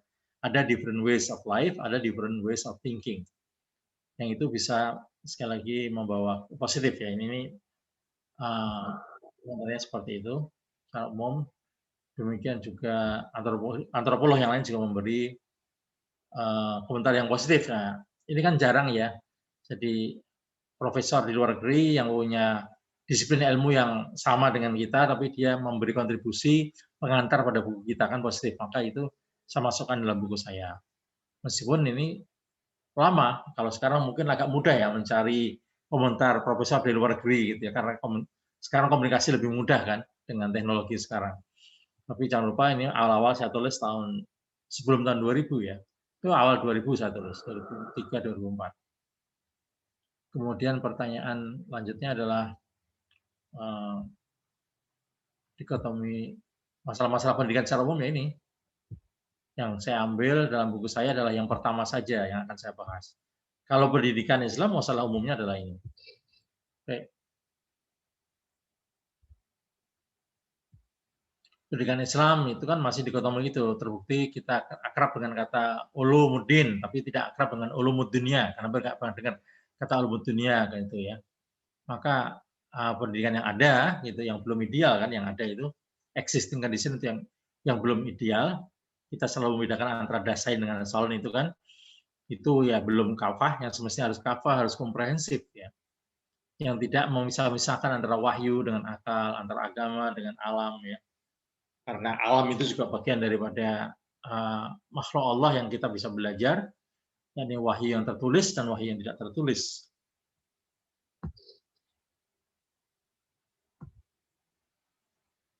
Ya, yang ideal saya kira besar isolasi pendidikan Islam itu jelas seperti ini.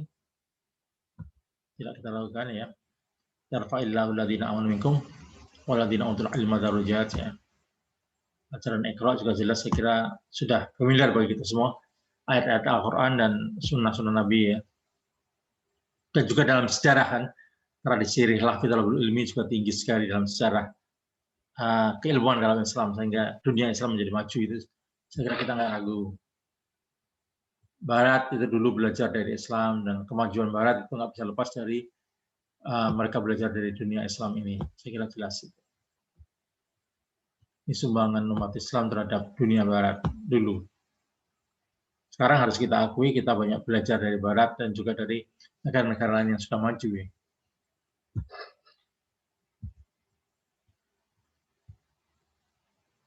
Oke, ini bukti-buktinya saja.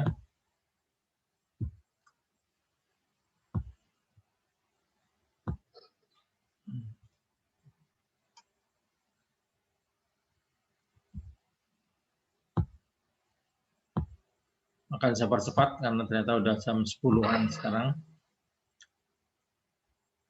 Untuk menimbang kan nggak salah ya, mempertimbangkan. Tentu secara selektif ya, jadi kita bisa belajar tentu dalam Islam sendiri, tapi kita bukan eksklusif, tapi kita inklusif, kita juga bisa belajar dari mana saja, termasuk dari Barat ya. Khudil hikmata min ayyu'a in kharajat kan gitu ya. Dan Barat yang positif seperti ini, ada pendidikan rasional umumnya.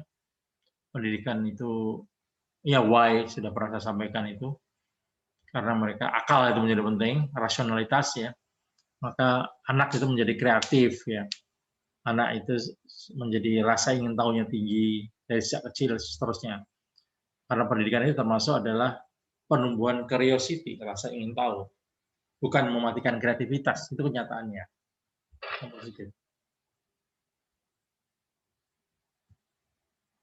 Ini juga saya bahas dalam buku saya, ada arah non-dikotomik dan kemudian dikotomik. Yang bagus ya yang non-dikotomik, ya, yang tidak misah-misahkan. Dari sejak zaman Nabi itu sampai abad 11 Masehi yang kita bahas, yang kita sebut sebagai non-dikotomik. Kalau yang setelah itu, maka terjadi dikotomisasi yang kemudian kita rasakan sampai sekarang.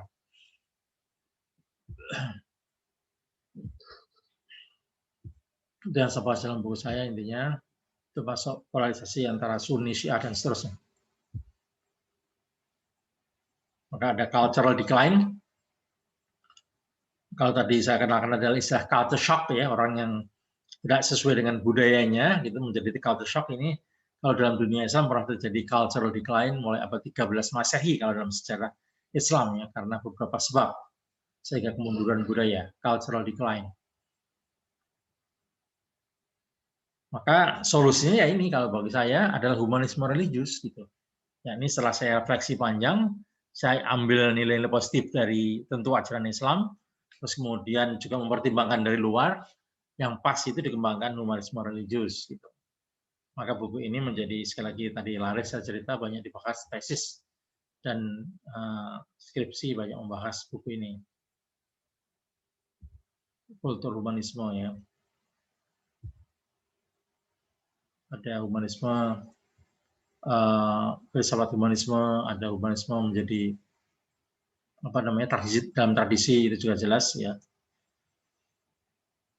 Dan menjadi hal yang sangat penting di dunia Barat jelas sekali. Sehingga sedang kita identik bahwa Barat itu ya sama dengan humanis gitu ya. Humanisme itu di Barat yang berkembang. Tapi sayangnya berkembangnya adalah humanisme sekuler ya. Sehingga ada istilah God is dead itu kan. Tuhan telah mati bagi mereka.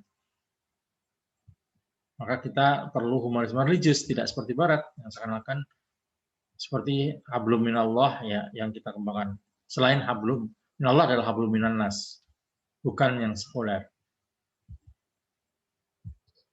Baik, ini singkat-singkat aja ya, karena sudah malam gitu. Nanti bisa dilihat lagi di bukunya dan di paparan ini.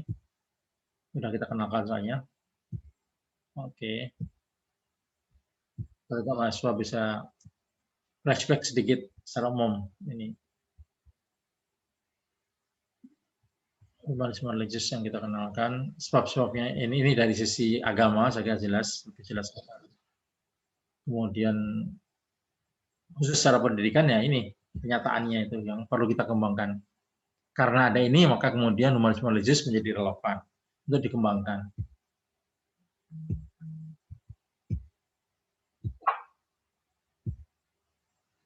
Ta'rif saya kira sudah jelas tadi ya.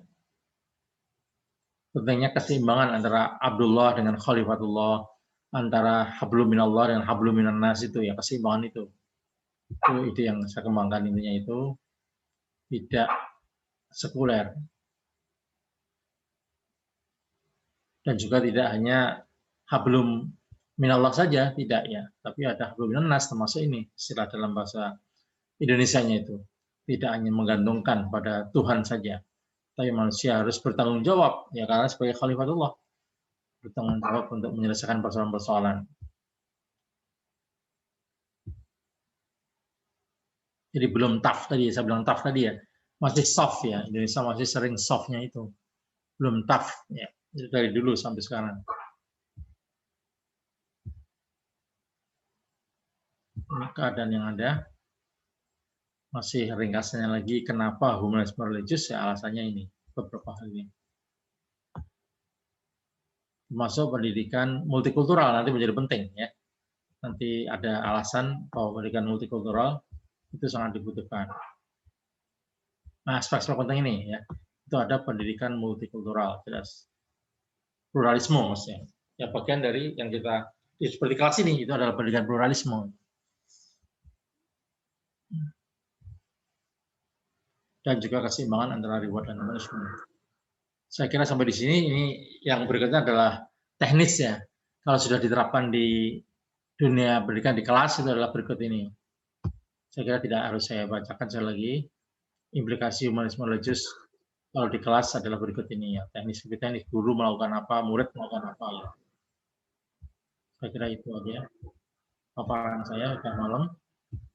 Tentu tidak laik kalau saya tidak memberi kesempatan mahasiswa untuk bertanya ya, boleh 1-2 nanti mahasiswa menanyakan boleh. Dari paparan umum buku ini ya yang saya paparkan. Ini. Baik. Silakan mahasiswa sebelum kita tutup bersama. Memang sudah agak malam ini. Saya kembali ke mahasiswa ya. Ini cara lihatnya gimana ya. Harus keluar dulu dari sini. Kemudian karena hilang ini saya tadi. Gambarnya hilang. Di monitornya Boleh masuk, Prof. boleh sambil saya nyari nih. Karena Ya. screen-nya hilang. Saya nyari screen mahasiswa ini nggak ada semua. Saya karena tadi kliknya itu. Baru saya klik dulu ini. Nah ini muncul. Kok ini. Bukan, sorry. Bukan ini salah saya. Bukan ini. Ini saya tutup dulu aja ya, stop screen nanti baru ketahuan. Nah ini, oke, silakan. Baik, terima kasih, Prof. Menarik bicara tentang pendidikan dikotomi dan non dikotomi. Saya kira ya mungkin di Indonesia ini sudah cukup lama digaungkan tentang itu ya. Barangkali Profesor salah satu dari tokohnya barangkali dengan membuat buku seperti itu ya kan. Tapi menurut saya idealisme seperti itu menjadi agak sulit ketika misalnya di dalam kurikulum kita misalnya masih begitu kuat istilah-istilah pendidikan agama dan umum itu digunakan di lapangan seperti itu. Jadi dikotomi itu jadi sulit untuk dihilangkan. Kesannya bahwa seperti misalnya pelajaran IPA, misalnya IPS itu pelajaran umum kan seperti itu. Pendidikan kemudian ada pendidikan agama. Jadi sampai kapanpun maka pendidikan dikotomik itu akan terus berlangsung di negara kita. Jadi maksud saya apakah tidak ada kebijakan membuat hal-hal seperti ini lebih mencair seperti itu sehingga tidak ada lagi dikotomi istilah di lapangan itu tentang mata-mata pelajaran yang ada di sekolah-sekolah. Demikian mungkin dari saya, Prof. Terima kasih. Satu lagi sebelum saya respon. Ya, satu lagi. Saya, Prof. Ya. Saya, Prof. Franky ya, mau ngapain? Ya. Kalau tadi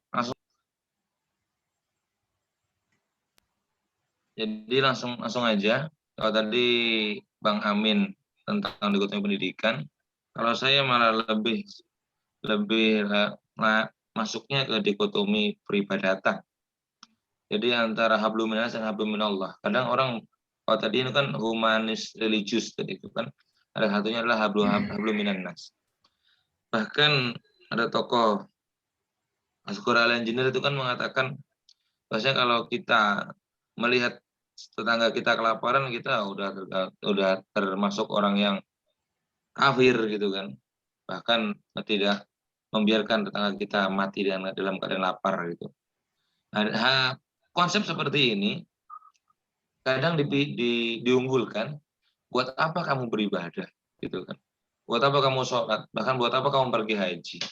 Kalau toh hablum minannasmu nggak betul. Nah, jadi di sini ubudiyah yang mandiri itu sering kalah dengan ubudiyah yang sifatnya sosial, kayak tauhid sosial gitulah ibaratnya.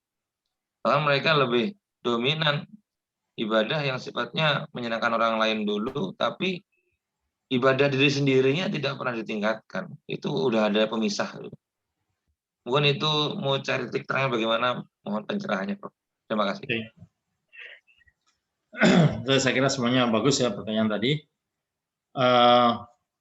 Ya secara kebetulan saya kira alhamdulillah yang dari Mas Amin tadi itu bareng saat munculnya misalnya UIN itu munculnya kan sekitar awal-awal tahun 2000-an ya, 2000-an awal itu kan, kemudian yang awal kan istilah UIN itu ya, dan izin Jakarta, UIN Jogja itu yang paling duluan gitu kan, terus kemudian diikuti yang lain-lain, itu kan 2000-an, 2003, 2004, yang kebetulan juga pas buku saya muncul juga, tapi saya bukan bagian dari proyek itu, kebetulan aja, ini betulan by coincidence saja gitu. Termasuk waktu saya jadi direktur yang saya tanggung jawab terhadap UIN, YIN se-Indonesia, Direktur Pendidikan Tinggi tahun 2007 gitu, ya itu kan masih hangat-hangatnya juga awal UIN, itu secara kebetulan bareng aja gitu loh, jadi memang seide ya. Tapi ya kita kan ada juga yang swasta kan banyak juga perguruan tinggi yang itu kan bagian sebenarnya dari integrasi kan, dari dikotomi yang keluar dari dikotomi kan dengan Universitas Islam yang kita paparkan seperti itu. Tapi kemudian ada kritik terhadap UIN misalnya, itu ada kritik itu kan selalu ada benarnya, sisi benarnya, ada ketidakbenarannya ya. Ya, ini ada kritik, ternyata waktu orang bicara soal integrasi itu ilmuwan, ya, terus kemudian masing-masing punya model kan. Kalau di Jogja yang dikembangkan oleh Mas Amin Abdullah gitu. Kemudian kalau yang di Malang dikembangkan oleh Pak Imam yang awal-awal itu oleh para penggagas UIN itu yang dulu sangat semangat sekali gitu. Apakah mereka masih semangat sampai sekarang ya? Terbukti ya UIN itu akhirnya ya yang dilihat ya sasarannya hanya mencari mahasiswa aja, memperbanyak mahasiswa aja gitu. Itu artinya kan yang ideal-ideal menjadi itu gitu. Itu kritik dari dulu yang kemudian ternyata ada benarnya juga, tapi juga tidak sepenuhnya benar ya. Jadi kritik itu selalu ada di tengah-tengah yang perlu dipertimbangkan gitu. Ada benarnya, ada tidaknya, tapi yang disampaikan oleh Mas Amin tadi ya betul. Memang masih ada dikotomi itu ya. Dan kita harus jujur ya, masih ada Kementerian Agama, Kementerian Kebudayaan itu kan dikotomi juga gitu kan. Ya itu realita yang tidak mudah kita selesaikan. Nah, caranya gimana? Solusinya ya kita tetap memahami bahwa itu masalah gitu. Kalau kita sudah tidak memahami bahwa itu masalah ya berarti kita abai ya. Kita memahami bahwa itu masalah, dikotomi itu masih ada gitu. Nah, upayanya ya paling enggak kalau tidak bisa betul-betul integrasi dalam arti kemudian menghilangkan ya. Kalau integrasi kan bisa. Seperti UIN kan dalam rangka integrasi itu kan caranya beda-beda gitu ya. Integrasi yang paling mudah. Jadi yang bisa kita lakukan ini sekali lagi adalah integrasi. Itu bisa kita lakukan dari tingkat pribadi aja bisa, tingkat individu juga bisa ya. Apalagi ke lembaga ya. Misalnya tingkat individu yang paling mudah itu kalau nikah ya. Yang dari tadinya sarjana agama ya jangan nikah sama sarjana agama lagi ya. Nikah dengan sarjana yang bukan agama. Itu kan sudah terjadi integrasi contohnya. Yang dari NU nikah dengan Muhammadiyah misalnya. Cocok Ya, tuh Pak Amin. tapi itu juga tidak selamanya seperti itu kasarnya gitu. Ada juga yang kemudian dari agama tapi kemudian pandangannya lain juga bisa. Jadi tidak selamanya dalam bentuk fisik seperti itu, tapi bentuk integrasi itu bisa ya. Saya senang misalnya putra kami juga ya, yang tadinya itu dari saya share tadi yang Insan Cendekia Pekalongan itu, yang tentu sainsnya kuat gitu ya. Tapi kemudian sains kuat kan biasanya agamanya kan menjadi kurang kan. Saya kira sudah semua mafhum lah. Yang namanya IC Insan Cendekia itu seperti aslinya di Serpong, yang lain termasuk yang baru ini baru tapi maju itu adalah Pekalongan gitu ya. Itu kan berarti sainsnya kuat sekali ya. Ujian dia ikut tes nasional perguruan tinggi juga milih perguruan tinggi yang paling bagus kan, yang dipilih adalah UI gitu. Dan nanti kalau pengen kuliahnya juga luar negeri juga selain dalam negeri gitu. Jadi seperti kakaknya kan kuliah di luar negeri gitu. Berarti kan kuat sainsnya gitu. Tapi saya senang integrasi sendiri tanpa disarankan orang tua. Dia malah sekarang ini pengen gap year dulu. Pengen tidak kuliah dulu, minta izin pada orang tua, tidak kuliah dulu. Setahun 2 tahun ini pengen tahfidz Al-Qur'an dulu gitu. Nanti setelah itu baru kemudian mau kuliah. Nah itu kan juga sekali lagi keseimbangan antara ilmu agama dengan ilmu umumnya.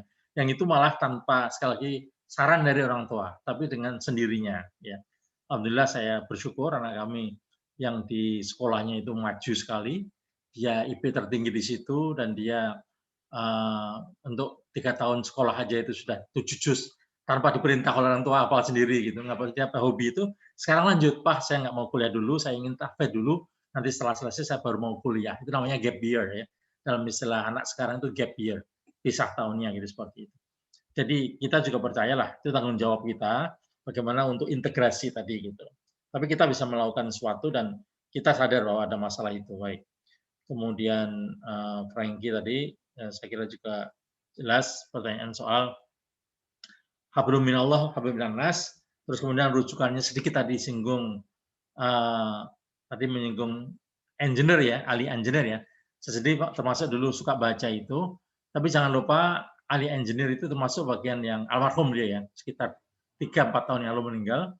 Itu beliau memang mendeklarasi sebagai sekuler, meskipun muslim sekuler, sudah mendirikan di sekuler ya. Jadi ya tentu tidak sepenuhnya sama ya pendapatnya. Misalnya juga dia suruh milih itu sering milih yang sekuler, contoh ya yang konkret. Dia ada tulisan dialog dengan dakwah ya. Dia milih sekarang sudah bukan zamannya dakwah lagi, sekarang zamannya dialog gitu. Itu secara konkret begitu mengatakan contohnya. Jadi dalam konteks ini bolehlah kita pertimbangkan pikiran-pikiran yang kritisnya, tapi tidak sepenuhnya itu kemudian bisa kita terima. Misalnya yang positif ya, hal yang saya kira banyak, di antaranya cara pandang kata tauhid gitu ya. Tauhid itu tidak selamanya itu hanya mempunyai implikasi ketuhanan saja, tapi tauhid itu juga punya implikasi kemanusiaan. Saya kira betul ya. Bagaimana menyatukan kemanusiaan itu menjadi penting ya, tauhid itu punya dampak sosiologis ya.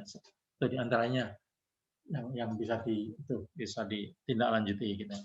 Saya kira kita bisa belajar dari mana saja. Baik, untuk malam hari ini ya tentu belum cukup, belum puas, bisa kita diskusikan lagi lain kali. Tapi kita harus akhiri sampai di sini dulu. Dan insya Allah kita akan ketemu 2 minggu lagi.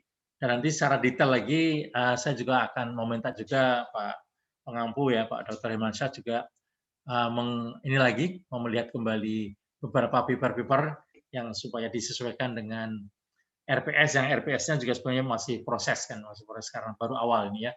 Ini baru semester ini yang khusus untuk RPS ini. Mari bersama-sama kita akhiri dengan surat Wal Asri. Bismillahirrahmanirrahim. Wal asri innal insana fi khusrin illa alladziina aamanu wa 'amilus shalihati wa tawashaw bil haqqi wa tawashaw bis sabr. Baik, sekali lagi kita bisa komunikasi melalui WA. Tadi ada video yang insya Allah akan saya share juga untuk penting bedain tadi istilah budaya tadi. Ya. Oke semuanya, terima kasih. Assalamualaikum warahmatullahi wabarakatuh. Waalaikumsalam warahmatullahi wabarakatuh. Terima kasih, Prof.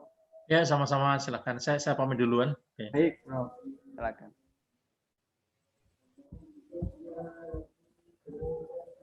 Bu Mardina udah 5 watt benar tuh. Pamitlah. Bang Adit tuh pamit. Bu Mardina udah redup. Ayo, gimana nih kita nih? Ulang, Bu. Apanya Pak Oyung? Besok Sahur. lah. Udah boleh Besok tidur berarti belum? pagi pendidikan akhlak ya. Besok Iya, pagi Pak Yamani. kuliah. Siang kosong. Besok siang kosong. Alhamdulillah lah. Sip. Sore belum jelas. Sore kosong. Malam kosong. Allah, kok ngono toh, Mas? Sore masih belum jelas ya, belum jelas. Besok sore itu apa itu Pak Tapi Aminnya? Pak belum Syarif. dibalas. Ya? Ilmu studi Al-Quran, Pak. Studi Al-Quran. Oh, Pak Sarif ya? Nah, lagi nyari tag deh Bang. Ya. Siap. Tidak bisa murtad. Bang Mosle nampaknya sudah menguasai, udah talaki langsung nampaknya buku Udah. wujud di balik teks. Udah mau diwariskan tuh bukunya tuh. Pak Musle udah hatam namanya tuh. Saya baca tadi yang dikirim Bang Musle itu kok bingung ya, enggak paham-paham saya. Itu Talaki, Bang. di buku Bang Amin, itu. talaki. harus talaki dulu. Harus Tawasul talaki langsung ke beliau. Tawasul dulu terus talaki juga. Talaki. Tawasul, talaki. Talaki. Harus ada I-nya ya, ingat harus ada I-nya. Tak langkong. Apa tak belaki? Harus ada I-nya tuh, jangan tak lengkap bacanya. Talaki, jangan betalaki ya.